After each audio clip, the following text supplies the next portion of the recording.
Assalamualaikum warahmatullahi wabarakatuh. Hai Tuhaba, apa kabar teman-teman dimanapun berada? Mudah-mudahan sehat walafiat dan kita senantiasa dalam keberkahannya.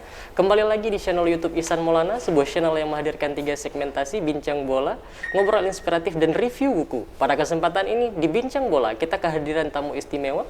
Beliau adalah Fakhri Husaini, pernah bermain untuk timnas, juga pernah melatih sebagai juru taktik di timnas. Kita ucapkan selamat datang Mbak Fahri di channel ini, dan selamat datang kembali di bumi Serambi Mekah. Assalamualaikum warahmatullahi wabarakatuh.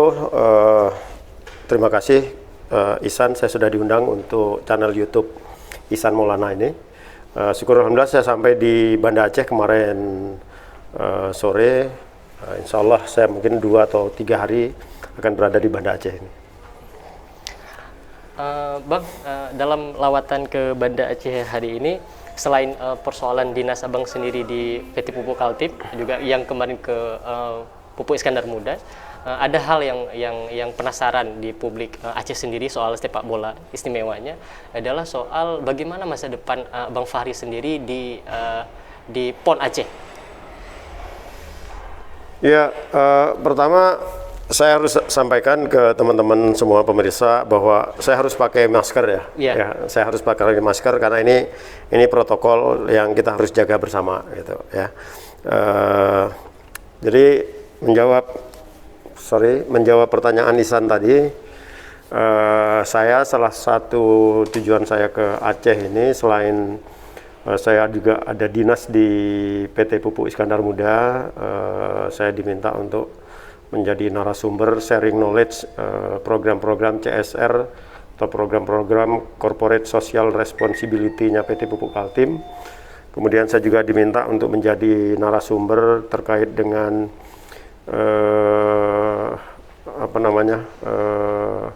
memotivasi teman-teman karyawan-karyawan muda, karyawan-karyawan milenial PT Pupuk Iskandar Muda. Dan yang terakhir kemarin saya sempat juga diminta untuk sharing knowledge terkait dengan dasar-dasar kepelatihan untuk komunitas teman-teman pelatih yang berada di wilayah Baverjannya PT Pupuk Iskandar Muda. Itu yang pertama tugas saya ke sini. Nah, pada saat ini saya coba untuk menggunakan kesempatan ini untuk bertemu dengan pengurus atau pengurus Asprof Provinsi Aceh ya, termasuk juga bertemu dengan jajaran pengurus KONI Aceh.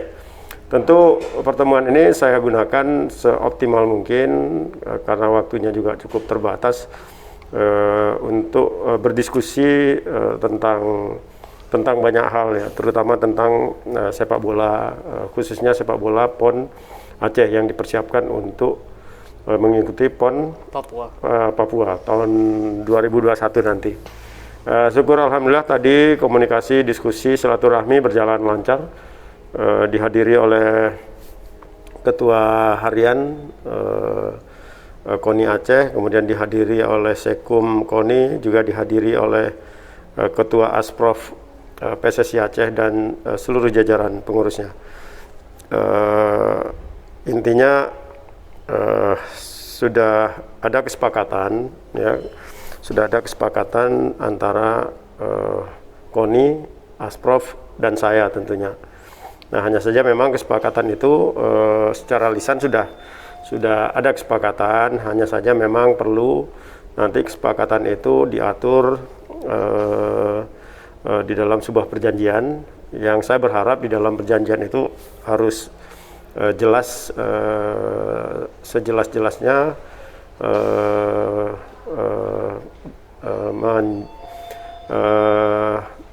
membagi tugas dan kewajiban para pihak di situ. Nah, ini tentu saya sebagai pelatih, saya juga ingin supaya tugas saya sebagai pelatih itu harus jelas diatur di dalam situ. Yeah. Gitu.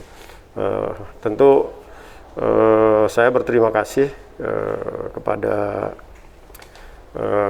pengurus KONI, kepada pengurus Asprof sudah mempercayakan saya, memberikan amanah kepada saya untuk menjadi pelatih tim PON Aceh yang akan dipersiapkan mengikuti PON di tingkat nasional yang akan dilaksanakan di Papua bulan Oktober nanti ya. Nah, saya berharap amanah ini tentu bukan tugas yang ringan, karena memang kami diberikan target yang berat. Tapi di sepak bola target itu wajar saya kira. Wajar. Ya, ini bagian dari tantangan setiap pelatih ya. Mungkin itu saya berharap nanti ke depannya saya bisa bekerja sama dengan seluruh staf pelatih yang ada sekarang. Saya juga berharap bisa bekerja sama dengan pemain-pemain yang sudah terpilih sekarang. Dan tidak tertutup kemungkinan karena ini PON tentu persiapannya harus lebih serius. Saya juga saya tidak akan mempertaruhkan reputasi saya sebagai pelatih dengan mempersiapkan tim ini ala kadarnya. Yeah. Saya akan bekerja secara profesional. Saya berharap dukungan semua pihak, dukungan seluruh stakeholder untuk mensupport tugas saya sebagai pelatih sepak bola tim PON Aceh tahun 2021 nanti. Bang, berarti pendek kata secara lisan sudah menemui kesepakatan, tinggal kita menunggu secara legal formalnya nantinya. Ya, saya berharap itu legal formal itu harus ada, karena ini yang akan nanti menentukan ya, akan menentukan porsi saya sebagai pelatih itu apa saja, hak-hak saya sebagai pelatih apa saja gitu. Nah, ini harus diatur di situ gitu. Ya, karena kalau itu nggak ada, nanti akan sulit. Pelatih itu nggak punya pegangan juga untuk melaksanakan tugas pokoknya gitu. Bang Fahri, karena kan di awal-awal kemarin sebelum Bang Fahri pulang kemari, ada kabar yang menyebutkan di awal-awal diproyeksikan sebagai dirtek, kemudian di pertemuan sekarang kabarnya juga langsung menjadi pelatih, dan nantinya kalau legal formal itu sudah ada, para pelatih yang sudah ada ini tetap akan menjadi bagian dari tim pelatih Coach Fahri sendiri. Ya, saya berharap saya bisa bekerja sama dengan teman-teman pelatih yang sudah ada saat ini ya. Tentu ini penting buat saya karena memang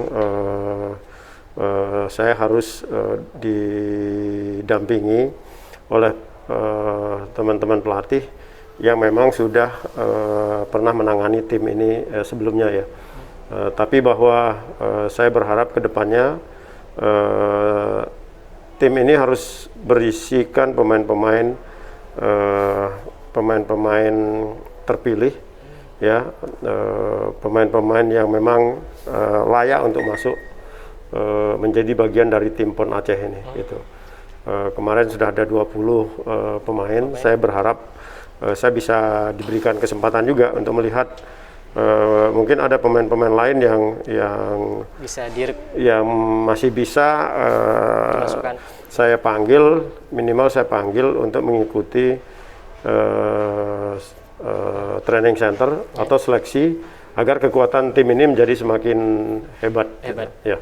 Nah, apa yang kemudian membuat seorang Fahri Husaini dengan reputasi yang alhamdulillah cukup besar, baik sebagai pemain dan pelatih, pada akhirnya memilih pulang ke daerah, dan sepertinya seperti kata Bung Fahri sendiri sebelumnya, ini menjadi ladang pengabdian saya untuk daerah. Ya, tentu semua orang, saya sudah pernah mengabdi untuk klub. Ya, saya sudah pernah mengabdi untuk negara. Tentu sekarang tiba saatnya mungkin saya akan mengabdi untuk daerah, tempat tanah kelahiran saya ini. Ini saya kira tentu keinginan semua orang gitu ya. Hanya saja memang karena ini sepak bola, tantangannya juga cukup berat.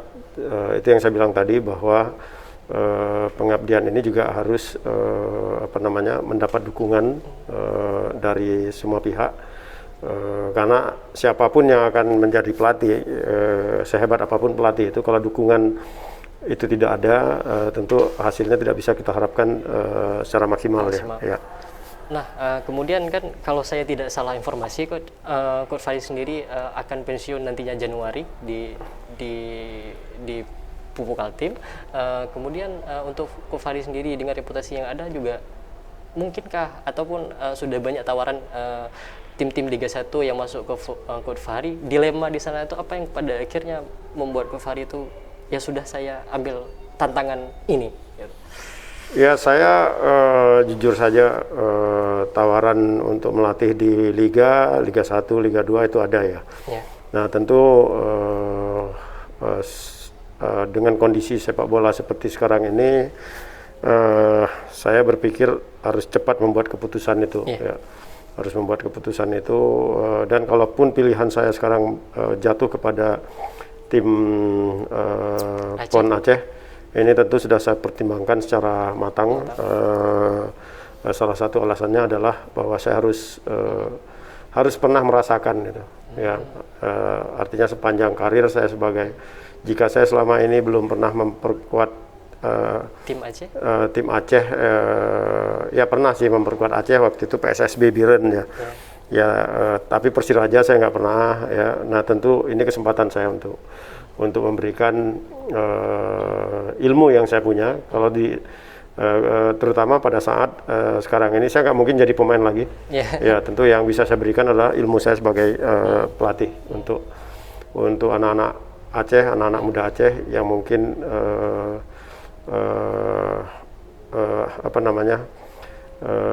yang kita persiapkan untuk PON ya, karena memang tugas saya untuk PON. Tidak tertutup kemungkinan juga kalau nanti misalnya saya bisa mendapatkan kesempatan untuk berbagi pengalaman kepada teman-teman pelatih lainnya, saya akan siap ya, akan siap selalu, karena ini ilmu itu kan harus kita tularkan, harus kita bagi-bagi.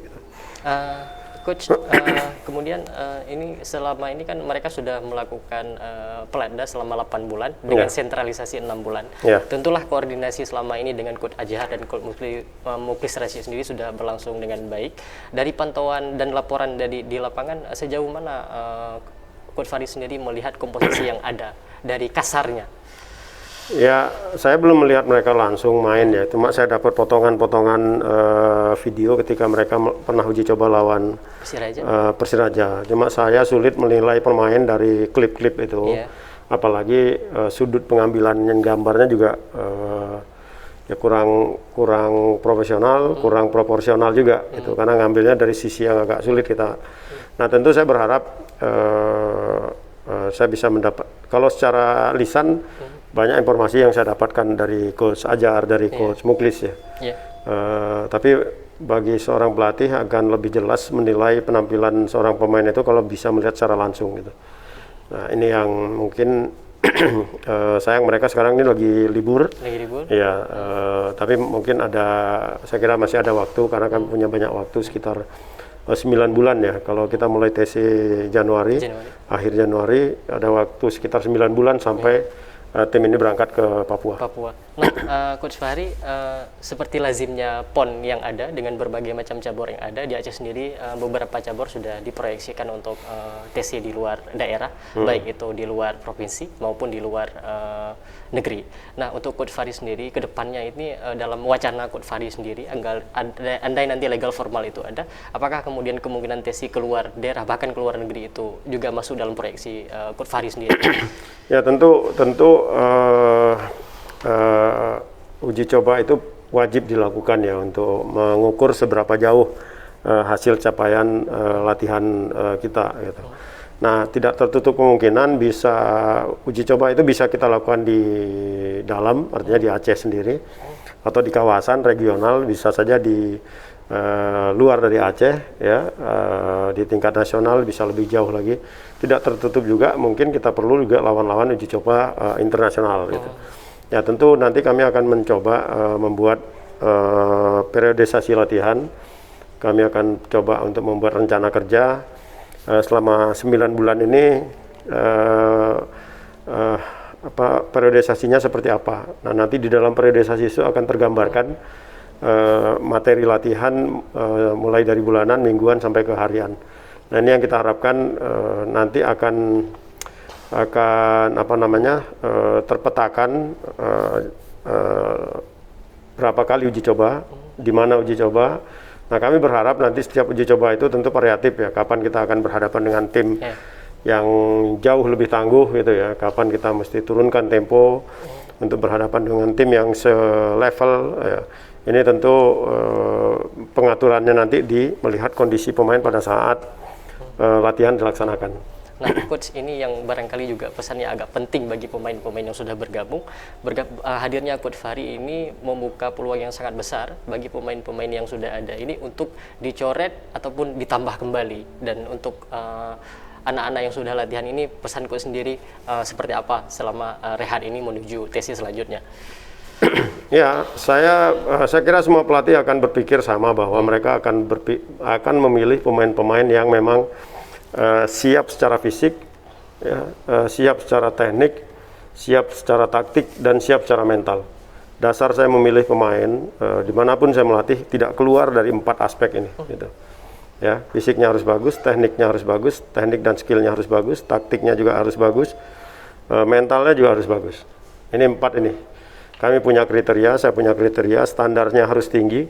Nah ini mereka usia 23 itu sebenarnya udah usia, bukan usia amatir lagi ya. Yeah. Mereka udah harus usianya usia profesional itu.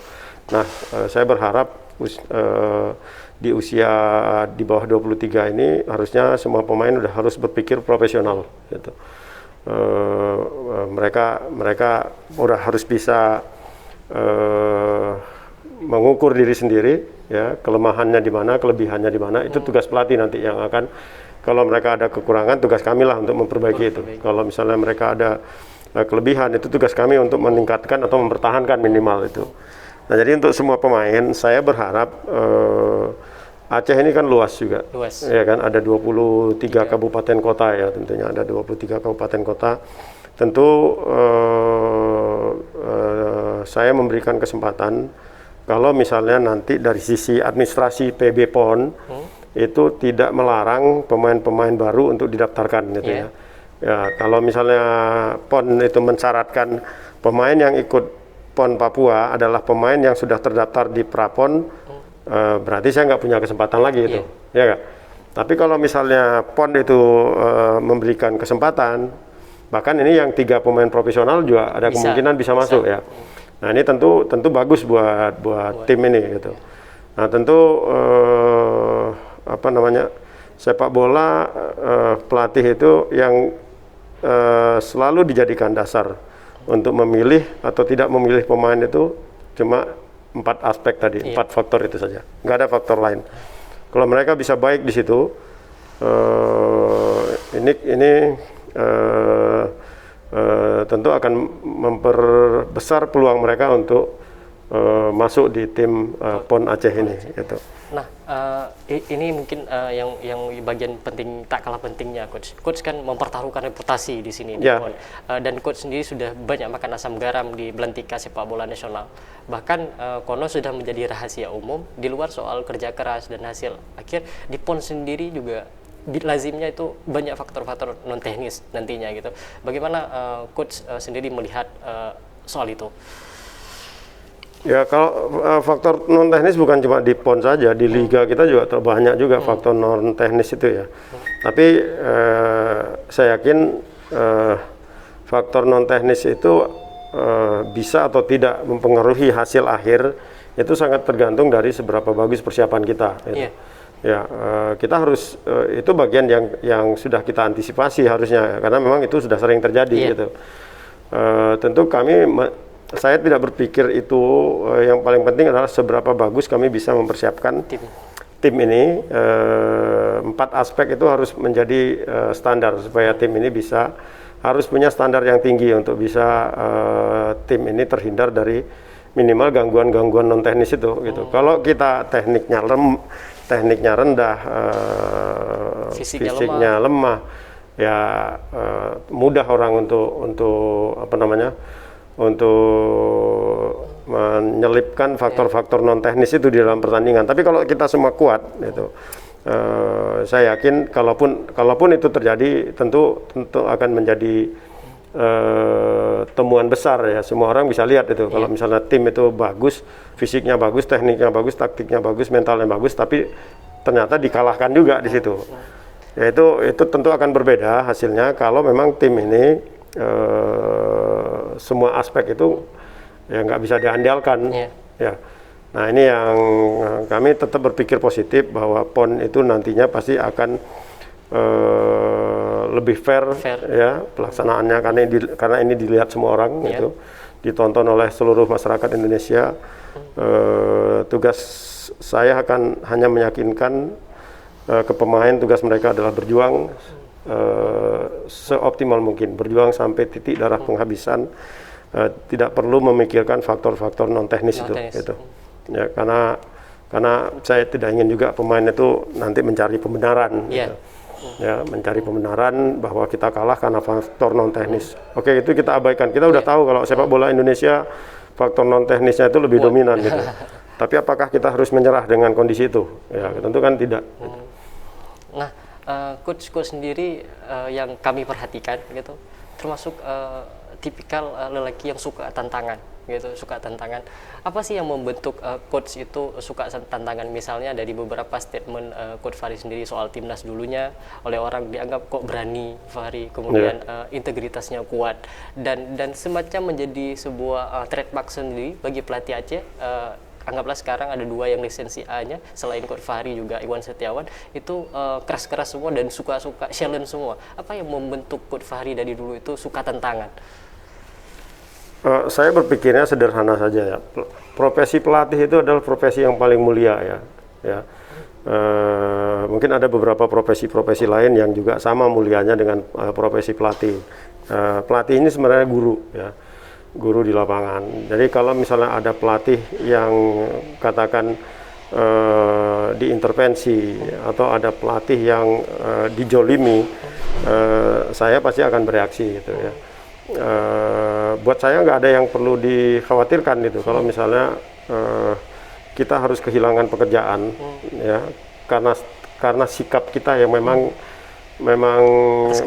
yang menurut kita itulah yang benar. Tentu benar di sini saya nggak bisa hanya berdasarkan benar menurut saya gitu. Ya, saya juga harus berpikir setiap statement, setiap komentar yang akan saya sampaikan itu harus saya pertimbangkan secara matang gitu. Bahwa itu tidak bisa saja itu tidak memuaskan semua orang, buat saya nggak masalah gitu ya. Tapi paling tidak ada 1-2 orang yang masih mendukung sikap saya gitu. Nah, ini yang saya sampaikan tadi, pelatih ini adalah profesi mulia. Pekerjaan melatih itu sama juga dengan pekerjaan yang lain, bernilai ibadah juga ya. Jadi jangan sampai profesi melatih ini merusak tanpa kita sadari, itu mencoreng juga.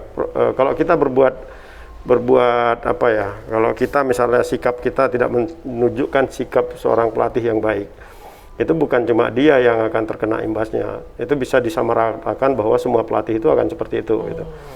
Ya, mengenai integritas ya, ini bagian dari apa ya, bagian dari upaya saya untuk mensosialisasikan bahwa pelatih itu ya memang seperti itu ya. Pelatih itu ini profesi yang mulia.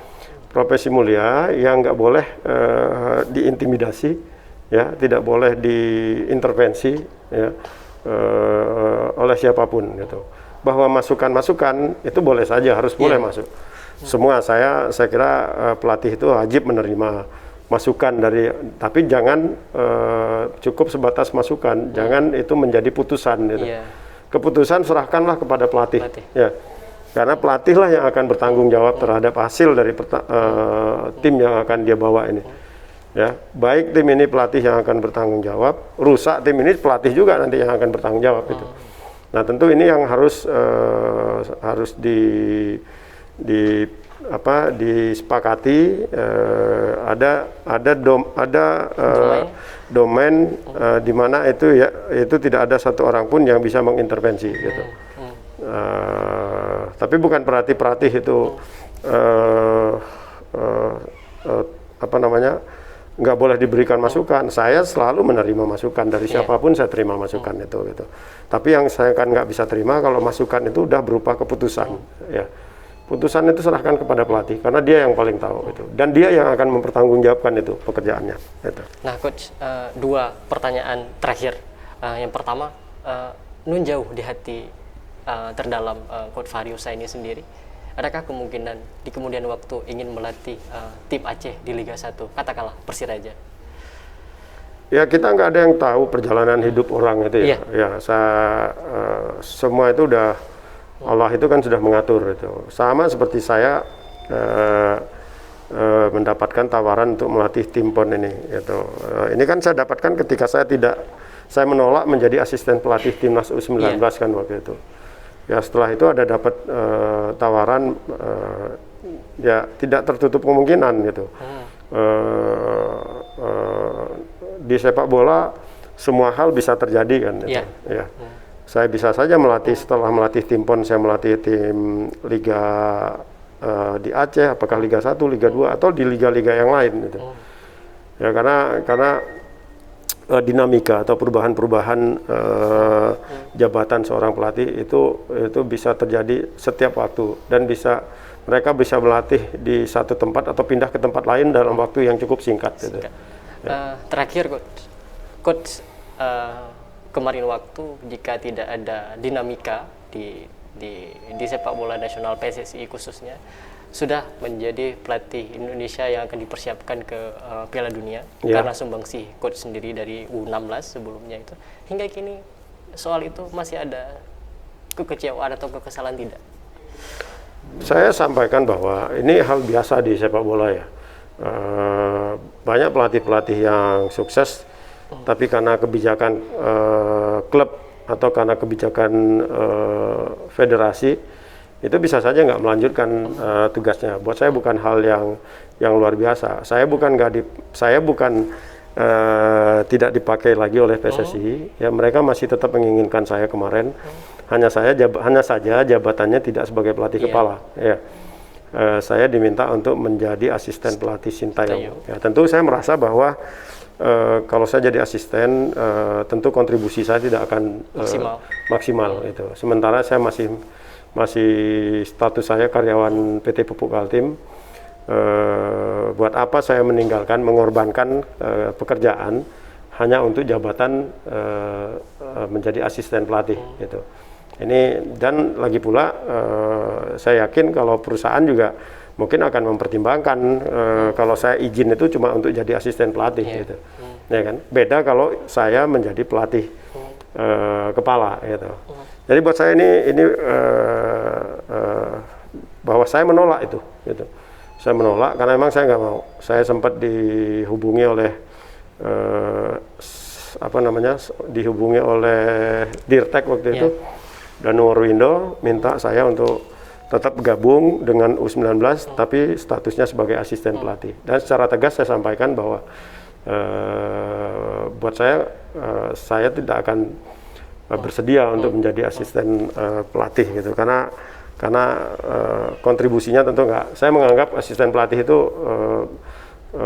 di tim level nasional itu tidak akan banyak memberikan kontribusi, apalagi kalau Sintayong juga membawa timnya lebih dominan kan, tim asisten pelatih dari Korea di tim itu. Ya, jadi kenapa nggak semuanya saja dimaksimalkan dari Korea gitu, tanpa memasukkan pemain pelatih lokal kita. Ya. Nah, penutup, coach, dari selain pemain Persiraja ada beberapa anak Aceh sekarang di Liga 1, Zulfiandi di Madura, kemudian TM Ihsan di Bayangkara, Andri Mulyadi di Borneo, kemudian Miswar Saputra di PSM Makassar, serta Zikri Akbar di Persita. Di antara beberapa nama itu, siapa yang paling sering coach ikuti? Ya saya mengikuti perkembangan mereka ya, terutama Ihsan dan Zulfiandi. Ya Ihsan itu memang dulu sempat menjadi salah satu pemain yang kami panggil ya. Sayangnya tim U16 U19 yang saya pegang waktu itu tidak jadi berangkat, tidak jadi bertanding di kualifikasi Piala Asia karena PSSI disanksi oleh FIFA waktu itu. Ya saya pegang dua tim. Ihsan salah satu pemain itu gitu. Ya tentu ini bagus buat masa depan sepak bola Aceh ya, kalau misalnya banyak pemain-pemain muda Aceh yang sudah main di Liga 1 atau Liga 2. Kalau misalnya mereka bermain di luar daerah, tentu ini bagus ya, untuk mengasah keterampilan mereka gitu. Karena semakin banyak mereka bertanding, semakin banyak mereka berkompetisi, itu akan berdampak terhadap 4 aspek yang saya sampaikan tadi. Fisiknya akan terjaga, kemudian tekniknya, taktiknya, mentalnya juga terpelihara terus selama dia masih berada di dalam tim itu. Nah, ini terakhir saya coba komunikasi dengan Ihsan juga. Ya. Sama Julfiandi saya tidak pernah komunikasi, tapi saya monitor permainan mereka ya. Ya. Nah, cuma apakah mereka usianya, kalau misalnya nanti ada regulasi yang memberikan izin kepada pemain-pemain profesional itu untuk bergabung dengan tim PON, ya tentu mereka pun akan menjadi bagian yang tidak serta-merta mereka bisa langsung otomatis masuk di ya. Semua pemain saya sampaikan tadi, semua pemain itu akan punya hak yang sama untuk memperlihatkan kemampuan terbaiknya sehingga bisa kami pilih menjadi pemain tim PON Aceh gitu. Ya. Nah, teman-teman, berhubung waktu pula lah yang sangat singkat, wawancara atau bincang bola pada kesempatan ini harus kita padai. Coach Fahri juga izin untuk istirahat. Terima kasih atas segala perhatiannya. Khusus untuk Coach Fahri Husaini, terima kasih sudah menyempatkan waktunya. Mudah-mudahan sehat walafiat dan diberkahi oleh Allah Subhanahu wa taala dan sukses segala hal yang diimpikan. Amin. Amin. Teman-teman, terima kasih telah menyaksikan bincang bola kami. Sampai jumpa di lain kesempatan. Jika Anda merasa apa yang kami sampaikan ada manfaatnya, silahkan like, share, and comment. Tapi jika pun banyak hal yang harus kami perbaiki, silahkan tekan tombol dislike sebagai perbaikan dan catatan bagi kami di kemudian waktu. Pada akhirnya, Coach Fahri Husaini undur diri. Saya, Ihsan Maulana, undur diri. Assalamualaikum warahmatullahi wabarakatuh. Ciao. Waalaikumsalam warahmatullahi wabarakatuh.